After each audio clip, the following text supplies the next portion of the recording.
to protect themselves from the attack that was supposed to happen on the 13th day of the 12th month, the month of Adar.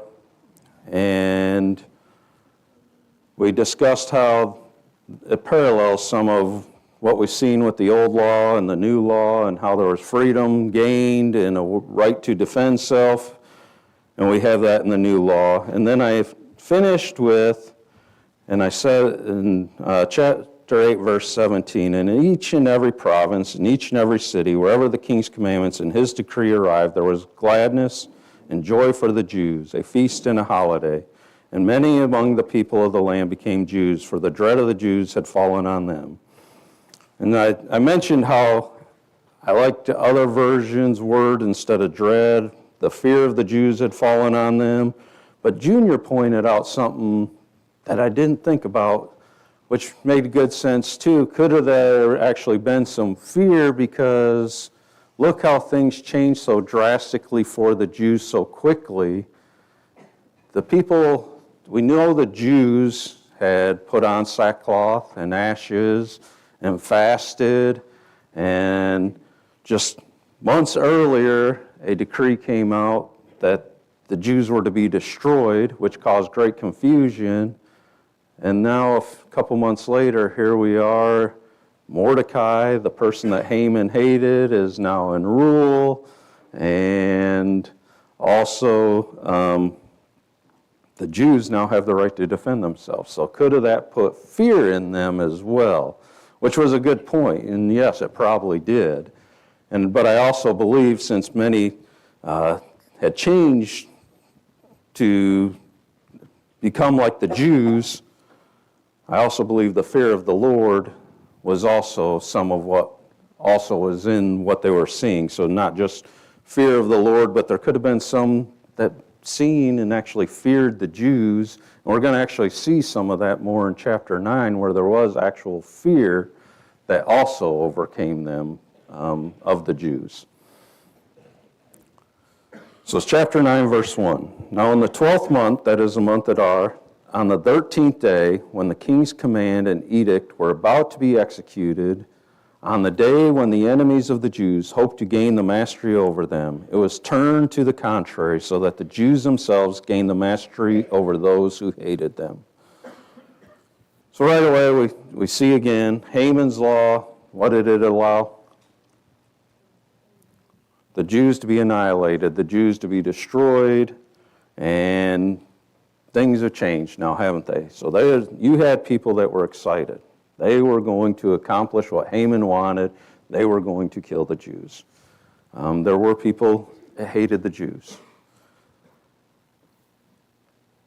And then it says, but on the contrary, so it turned on them. It was turned to the contrary, so that the Jews themselves gained mastery over those who hated them. So what were the Jews in this area?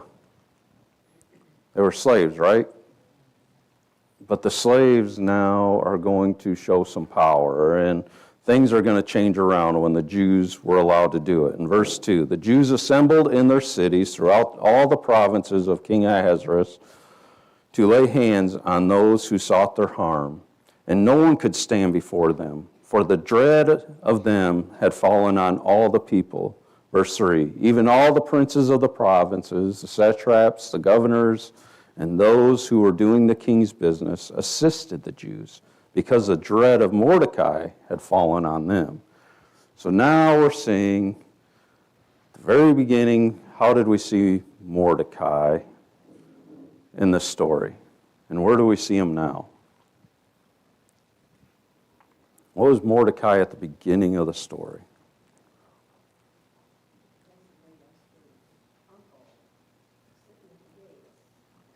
Cousin. I was going to correct it in just a second.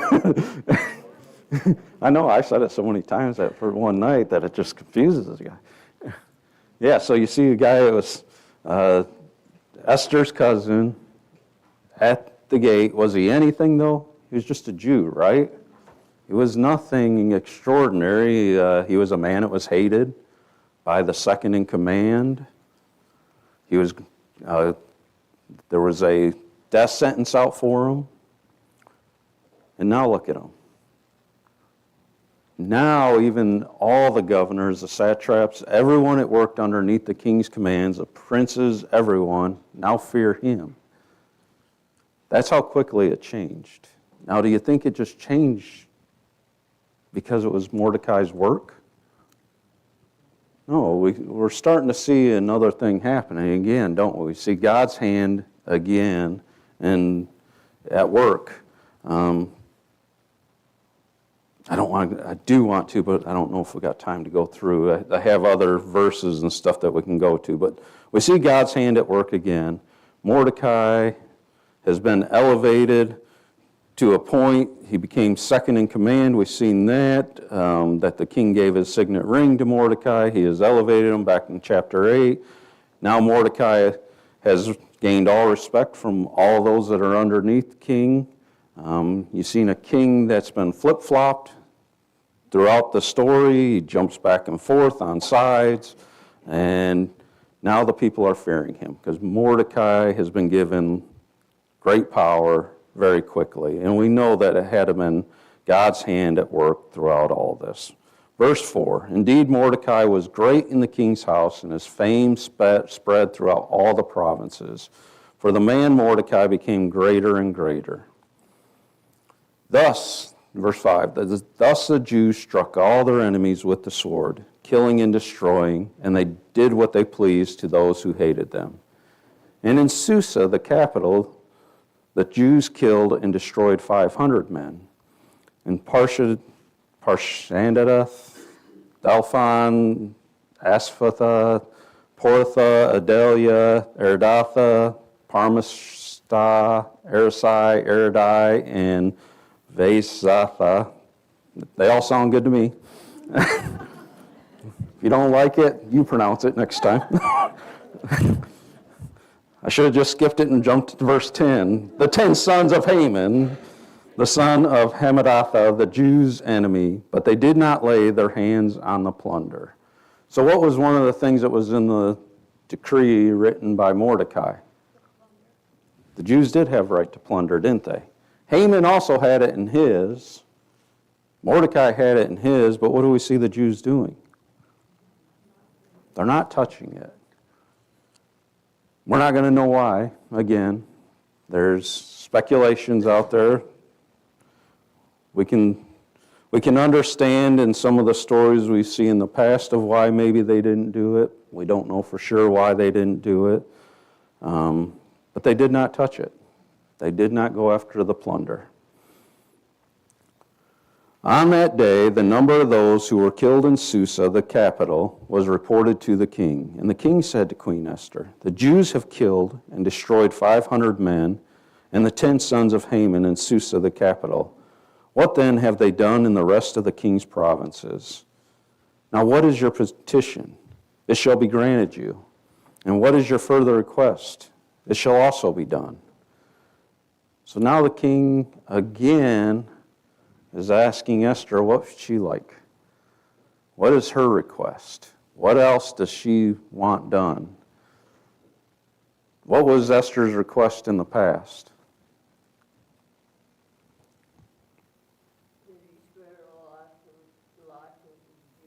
Very good, that they spare the lives of the Jews. Why do you think the king is asking Esther this again?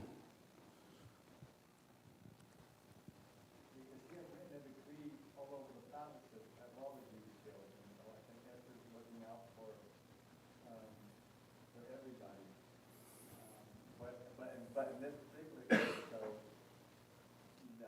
she wanted to make sure that the Jews who living in Susa did according to the edict that was written out. Yeah. Then she wanted to have Haman's sons be hanged on the gallows. Well, we haven't got to that yet, but yeah, sure, you're getting ahead of me, Ken. She's going to answer his request, but why would King Ahasuerus ask her again, what else do you want done? It's kind of an odd question, isn't it? After he gave them the chance to save themselves, and now he's offering it up again of what else is there that you want? What is your further request? That's what I think. I mean, it does. It shows high regard. And again, you've seen how quickly, and he just got the report of how many men were killed in Susa, and now he's going to her and saying, what else do you want done? Do you think that maybe King Ahasuerus is also seeing that there's something happening here that's different with the Jews, and that maybe he needs to recognize there's something else going on here, some type of power? It doesn't say it. And again, this is where questions in my head come, because this was one of the first questions. I'm like, why is he asking her again? He already granted her everything that she's wanted so far, and the Jews have had the right to defend themselves, and they just killed 500 in this city of Susa. And here he requested it again. So I just kind of wanted to see what your guys' thoughts were on. Well, I think it's reasonable to think that. I mean, earlier we studied, when Haman, remember when he got his feelings hurt, and he went to his wife, and he called in all of his friends, and they warned him that if Mordecai had God on his side, that he wouldn't be able to do it. Even his friends knew that. So it would be reasonable to believe that the king recognized that. Yeah, I just thought it was an odd request. Why is he asking her this? I mean, it was just something popped in my head, so I just kind of wanted to hear your guys' thoughts, and because I didn't have a very good answer on it, besides that I feel like there might have been something he recognized that's going on that's different right here, that maybe I better go talk to the queen again. Is there anything else? Is there anything else you want done? Don't know. Verse 13, then said Esther, if it pleases the king, let tomorrow also be granted to the Jews who are in Susa to do according to the edict of today, and let Haman's 10 sons be hanged on the gallows. Verse 14, so the king commanded that it should be done so, and an edict was issued in Susa, and Haman's 10 sons were hanged. So what was Esther's request here? Hang this 10 sons, Haman's 10 sons, and, let the Jews continue on for another day in Susa. Let it continue, because the work obviously was not done. Why, again, it's thought questions, there's not answers in here. Why the 10 sons of Haman? What do we know about Haman's 10 sons earlier?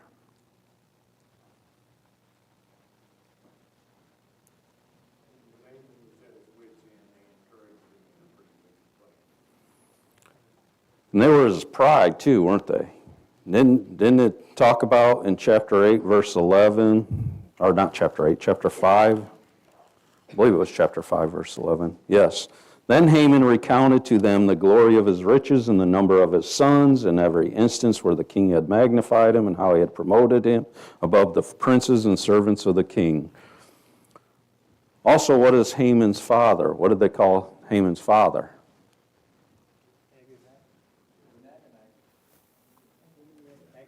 Right, an Agagite, the enemies of the Jews. So even Haman's father hated the Jews. Haman hated the Jews.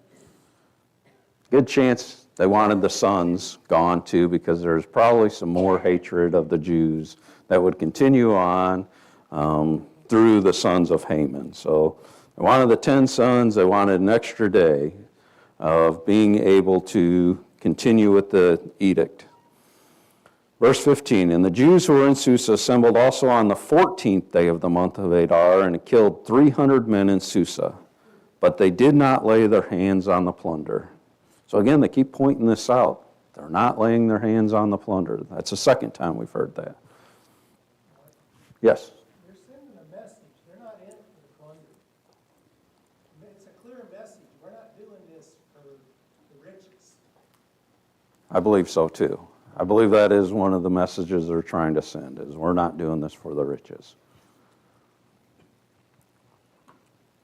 Verse 16, now the rest of the Jews who were in the king's provinces assembled to defend their lives and rid themselves of their enemies and kill 75,000 of those who hated them. But they did not lay their hands on the plunder. So that's the third time we've heard that. Verse 17, this was done on the 13th day of the month of Adar, and on the 14th day they rested and made it a day of feasting and rejoicing. But the Jews who were in Susa assembled on the 13th and the 14th of the same month, and they rested on the 15th day and made it a day of feasting and rejoicing. Therefore, the Jews of the rural areas who live in the rural towns make the 14th day of the month of Adar a holiday for rejoicing and feasting and sending portions of food to one another. Verse 20, then Mordecai recorded these events, and he sent letters to all the Jews who were in all the provinces of King Ahasuerus, both near and far, obligating them to celebrate the 14th day of the month Adar and the 15th day of the same month annually, because on those days the Jews rid themselves of their enemies, and it was a month which was turned for them from sorrow into gladness, and from mourning into a holiday. And they should make them days of feasting and rejoicing, and sending portions of food to one another and gifts to the poor. So we see they didn't put their hands on the plunder. They did celebrate. They made a feast and holiday of the 14th and 15th day of the 12th month of Adar. But what was one of the expectations of them when they do this, when they do enjoy this feast? Came at the end of verse 22.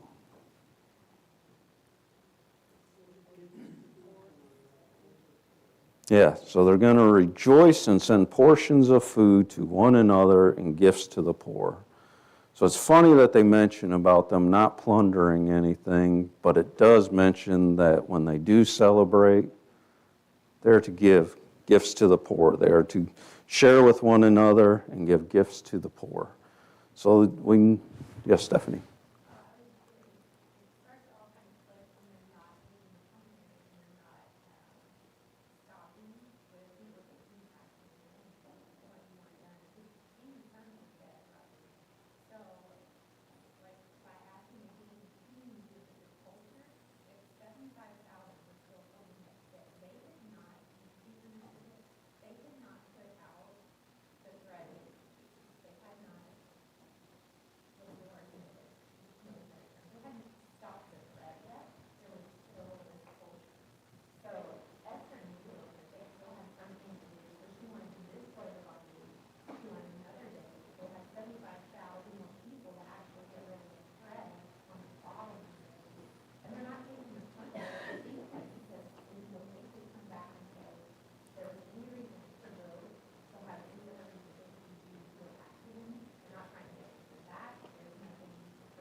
The only thing I got to correct you on was it happened on the 13th day, the 75,000.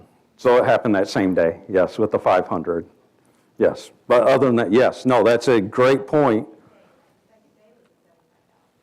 No, that was on the 13th day, 75,000 in the other provinces, and the 127 provinces, or 126, I guess, because Susa, you had the 500 killed, and then you had 75,000 killed that 13th day because they stopped fighting on the 13th day, except for in Susa, they were given an extra day, which then they killed an additional 300 in Susa. Yes. Yes. But no, yes, and so, yeah, the king, he did fear that because he said, how many other men have been maybe killed in these other areas in my provinces? So he's seen 500 just in Susa, and he was just wondering how many more. Oh, we know now there was 75,500 on the 13th day and another 300 killed on the 14th day. But the Jews, we know, were not out for power. They weren't taking advantage of the liberality that was given to them. I think of, and how did they defend themselves? It says they came together in the cities.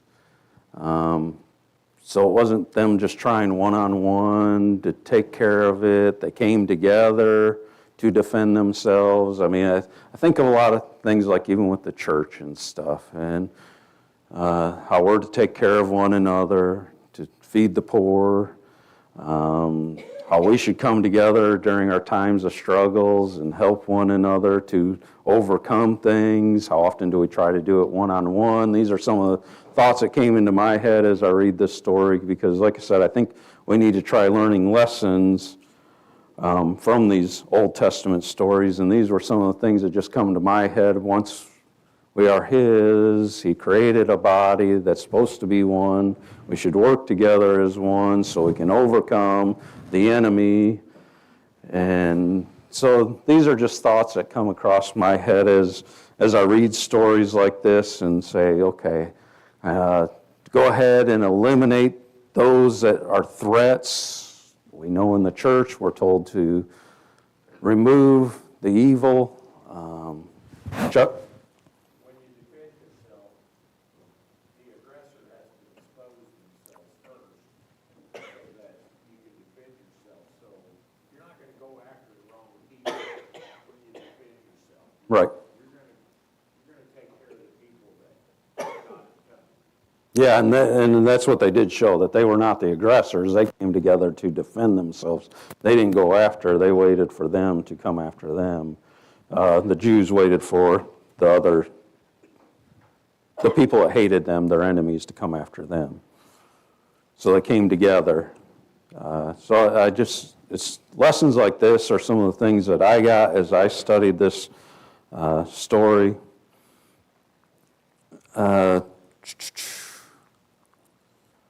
Verse 20, any more comments before I go on? God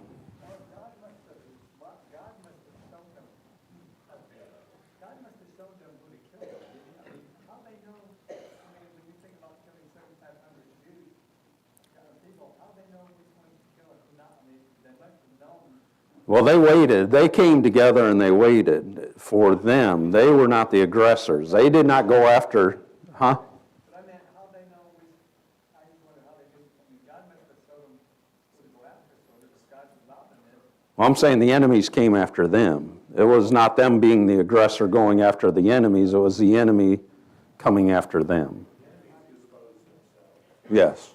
As Chuck said, the enemies kind of exposed themselves. They came after the Jews.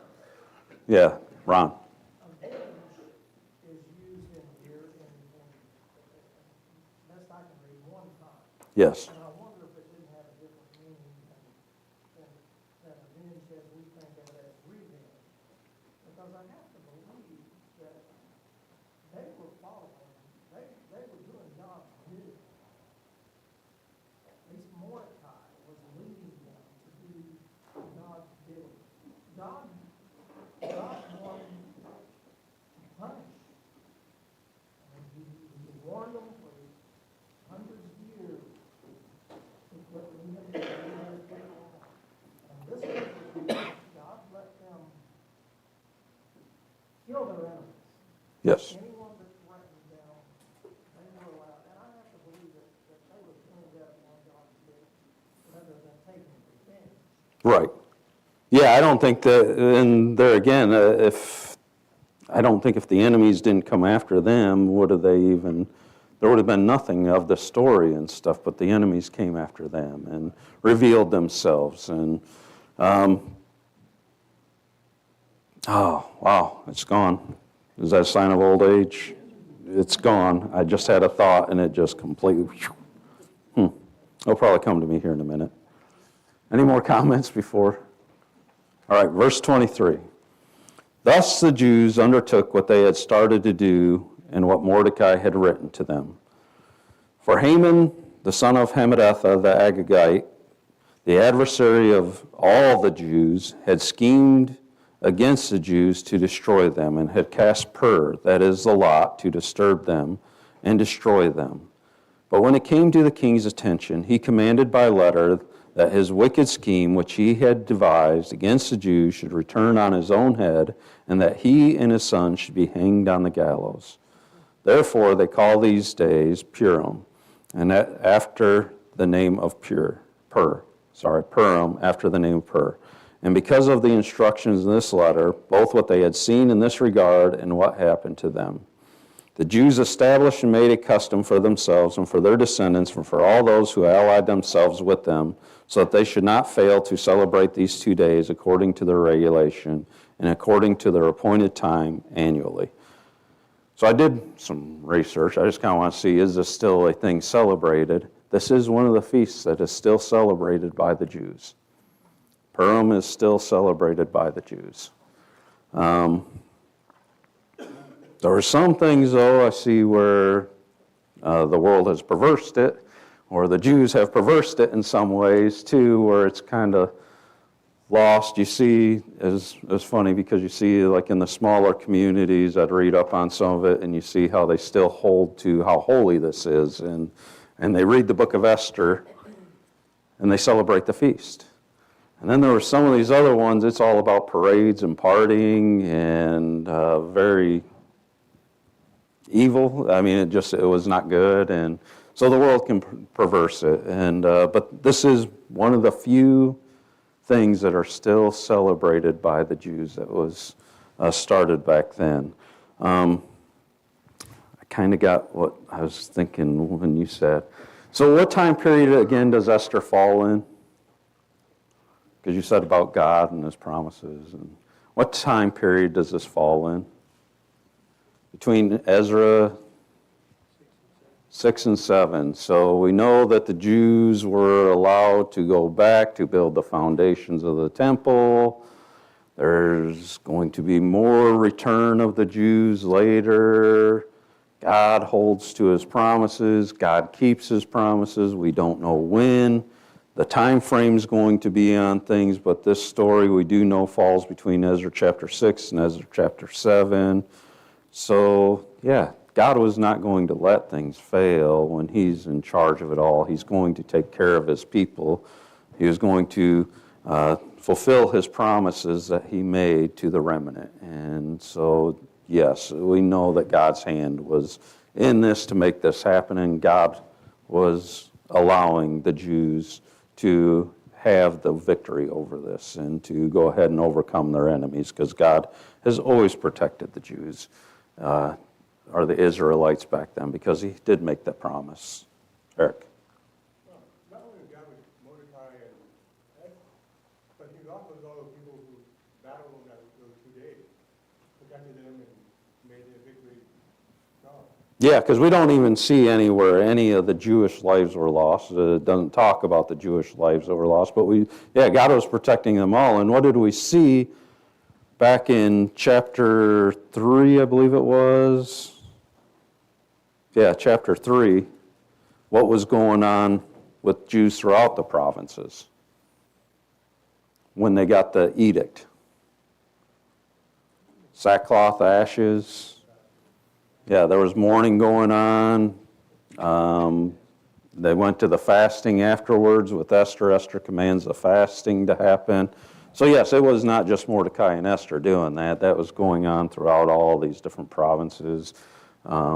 That there were many Jews doing this, looking to God during their time of struggle. Again, another lesson to be taken.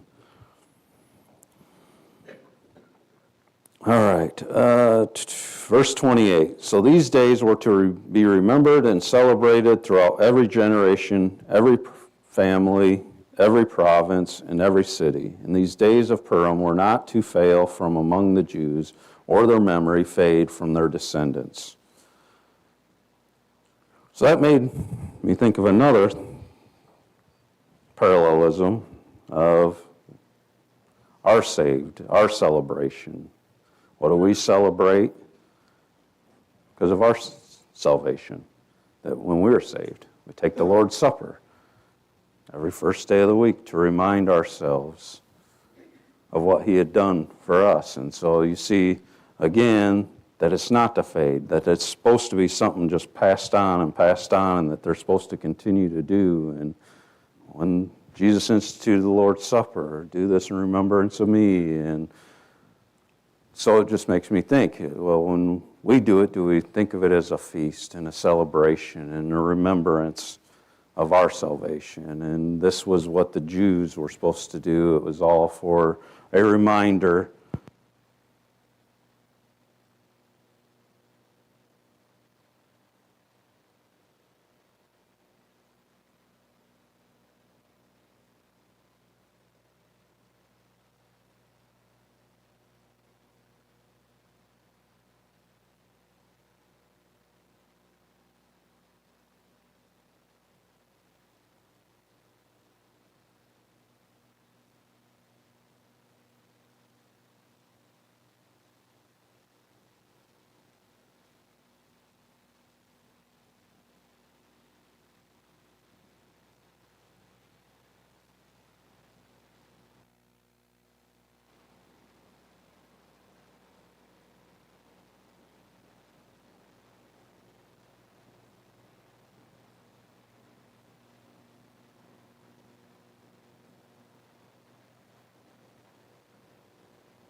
Oh, Ken. They're working.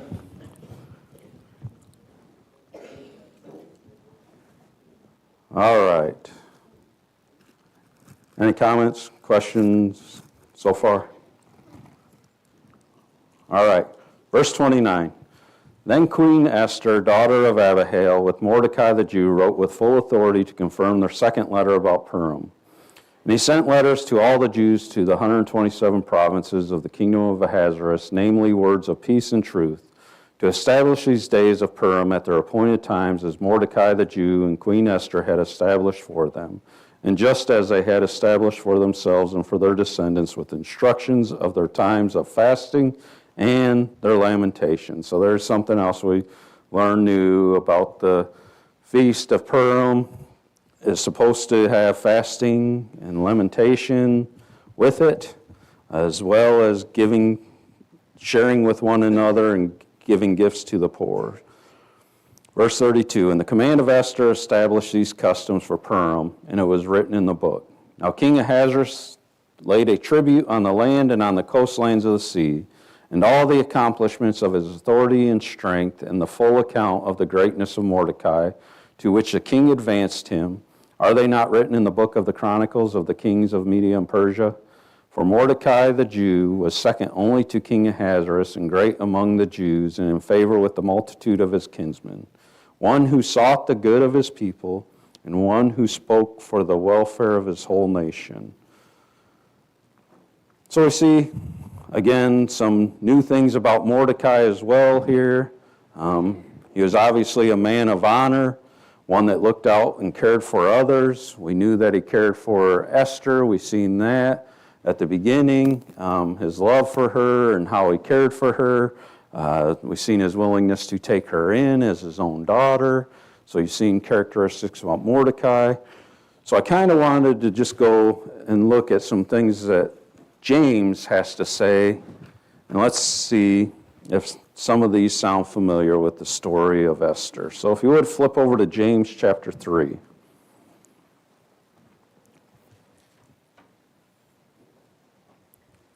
We're just going to read some verses and see how they relate to the story. See if you see some of the things here that's talked about for us that was done in the story of Esther and Mordecai. Chapter 3, James chapter 3, verse 13. Who among you is wise and understanding? Let him show it by his good behavior, his deeds and gentleness of wisdom. Did we not see gentleness of wisdom in Esther and the way she approached the king? Did we not see good behavior in their deeds with Mordecai? Did we not see that with the Jews and not plundering? James chapter 4, 14 through 16. James chapter 4, verses 14 through 16. Yet you do not know what your life will be like tomorrow. You are just a vapor that appears for a little while and then vanishes away. Instead, you ought to say, if the Lord wills, we shall live and also do this or that. But as it is, you boast in your arrogance. All such boasting is evil. Therefore, to one who knows the right thing to do and does not do it, to him it is sin. Esther, who knows why you were put in this position at this time? Your life's a vapor. Do the will of God.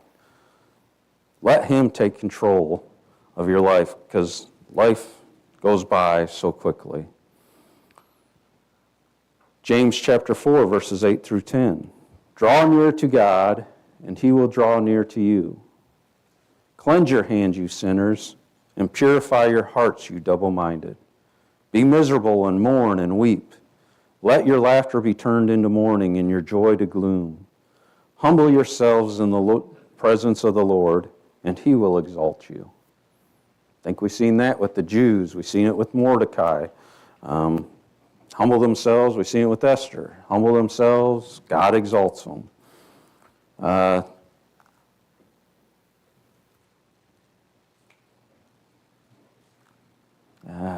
don't know how much, I really don't have a lot of time.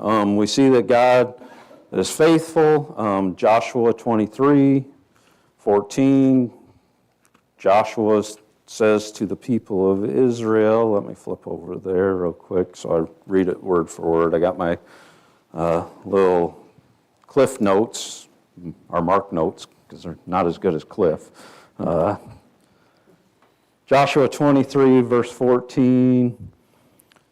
Now behold, today I am going the way of all the earth, and you know in all your hearts and in all your souls that not one word of all the good words which the Lord your God spoke concerning you has failed. All have been fulfilled for you, not one of them has failed.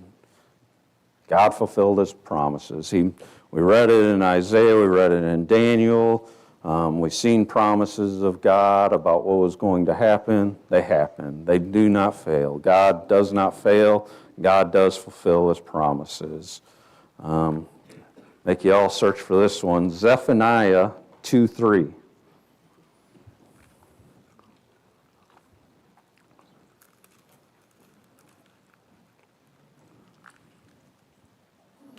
Seek the Lord, all you humble of the earth, who have carried out His ordinances.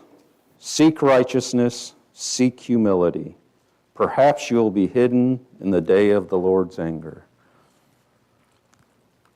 Micah 6:8. He has told you, O man, what is good, and what does the Lord require of you, but to do justice, to love kindness, and to walk humbly with your God. And then I want to finish with James chapter 5, verses 7 and 8. James chapter 5, verses 7 and 8.